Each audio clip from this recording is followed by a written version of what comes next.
check that out. This is the new Petzl Swift RL with reactive technology. It's a real game changer. It's a modern light for the modern climber. Let's go over some specs, and then we'll actually go over the actual light. Get the specs out of the way. Off of Petzl's website, the runtime on this thing, you can turn it to reactive mode or standard mode, which is, it has 3 settings, but they're just slightly different. In reactive mode, on the lowest setting, which is right here, you're looking at anywhere from 10 to 50 hours, depending on how bright or not bright it is for runtime. There's a standard mode. This is where I normally run the light. It's anywhere from 40 to 5 hours. So all the way up about 5 hours. It gives you about 300 lumens, by the way. And here, 100 lumens to 900 lumens. That's 2 hours or 30 hours, depending on how bright you have it. Now, if we make it into the standard mode, which is locked, it doesn't change when you cover the sensor. It's 100 hours. This is only 10 lumens. 200 lumens, and this gives you 5 hours. It's a narrower beam, so you're at 2 hours, but it's 550 lumens. So it does have a little bit of difference between reactive mode and the standard mode.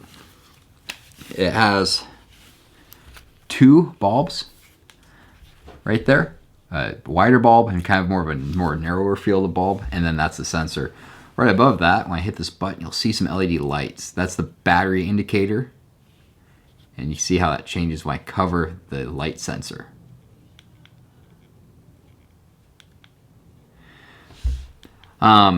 Couple features is the strap.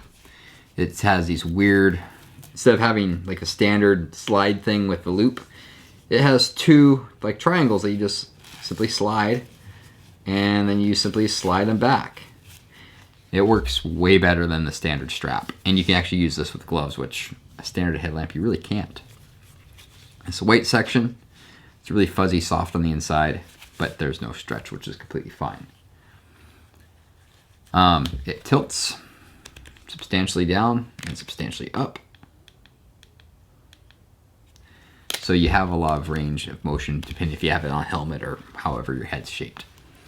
The switch here, or button, there it's in lock mode. I can hit that all day long. It doesn't work.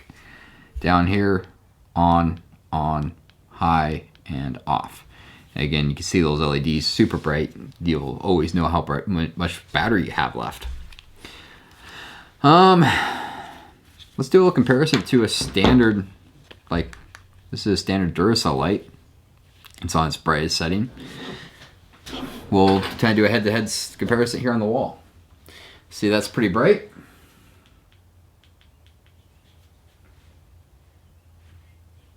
That's fairly bright. So that's on its brightest setting on the Petzl. See right there. Well, the Petzl's slightly brighter than the Duracell, but the Duracell is a much narrower field of view than the Petzl. So that's one thing that the Petzl has going for it, is it's a little bit brighter, but it's a wider circle, or it feels like it's a wider circle from here. It's also a little bit more of a yellow light compared to a brighter white light. So I was told if it's a more of a yellow light, it should carry a little further than a wider light. Not that that really matters. In my experience running it on the middle mode, you get about 2 days worth of runtime, and that's with an alpine start and then working a few hours into the night, setting up your tent and doing all that, and then doing another alpine start. So you get about 2 days, and then you're down to, well, 2 bars left or something. To the point where you should charge it. So anything under 2 days, I don't worry about bringing a battery pack to charge it. The one thing I don't like about this light is on the bottom, right there, instead of being a USB-C like most modern things are, it's a miniature USB. Come on, Petzl, it's 2022, let's get with the times. That's the one thing I don't like about it. MSRP on this thing is $120, which is a bit steep because in my personal experience, headlights don't really die, they get lost. And to lose a $120 piece of kit, that's kind of a big kick in the pants. But I literally just checked, and on Amazon, it is on sale for under $100. I think it's $98. And that's a little bit more doable. In fact, I would buy that just to have a second one. I'm thinking about it, to be honest. So that's the features of the Petzl Swift RL. And I think it's a good light. I plan to use it for mountaineering and climbing and everything else. The reactive technology, I really feel it's a game changer because your light's going to last longer than this thing. And most importantly, my personal favorite feature is the lock.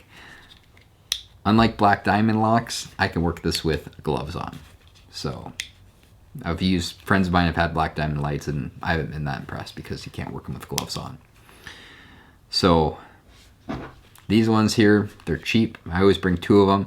These weigh about the same. This one's actually a little bit heavier than the Petzl light, not surprisingly. The one feature that people think they should need but they don't have is a red light. I've never found that particularly useful, except for taking some artsy photos. So I'm not too worried about not having a red light. So this is the Petzl Swift RL. Thanks for watching.